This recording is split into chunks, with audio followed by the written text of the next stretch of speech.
Good afternoon. My name is Steve Squires. I'm the Vice President of Marketing for the CSCMP Roundtable in Raleigh, North Carolina. And today I'd like to introduce George Laurer, who is retired from IBM after how many years at IBM? 36 years. 36 years. And George was instrumental in inventing the UPC code. And he's going to talk a little bit about how that happened and what transpired. And George, if you don't mind, let us know how that all started.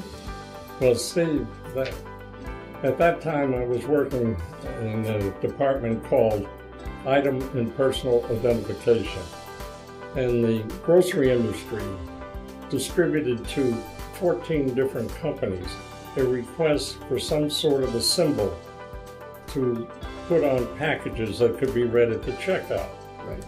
And I was given the job by my manager to not come up with a new code, but to support the bullseye code that Sperry Rand had.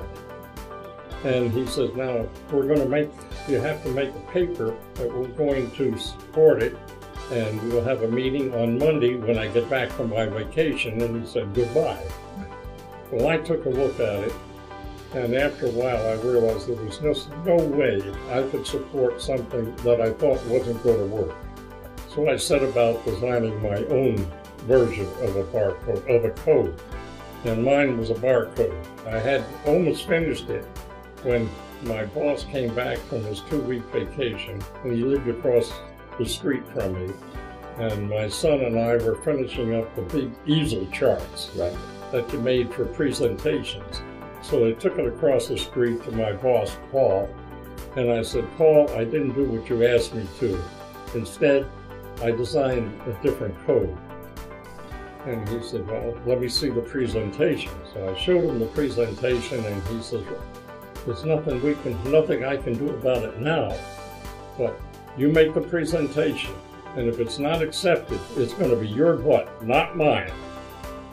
It turned out that they accepted it, but they sent me to Rochester, Minnesota, to our department out there that was busy with character identification. And they didn't like it. They came back and said, no, that's not going to cut it, you can't use it. So I went back, went to my desk, and I came up with another solution which was much better than the first one. We presented it to the Symbol Selection Committee, and we won the proposal over 14 other companies. It's just great. That's amazing. Well, George, you've been inducted into the 2017 CSCMP Hall of Fame. And it's quite an honor I know, for you to be inducted in this Hall of Fame. But what does it really mean to you? It's just wonderful. Really, Steve, I appreciate being inducted. I appreciate the people recognizing what was done and what has happened to the UPC. Something that we never thought would happen at that time. I tell you, that's amazing. I mean, what a legacy that you were able to bring into the world, and for the supply chain world especially. I can't think of anything that's not using or utilizing the UPC code today. And it's just been an honor and a privilege to meet you and talk to you today. Congratulations. Thank you very much. Thank you, Steve.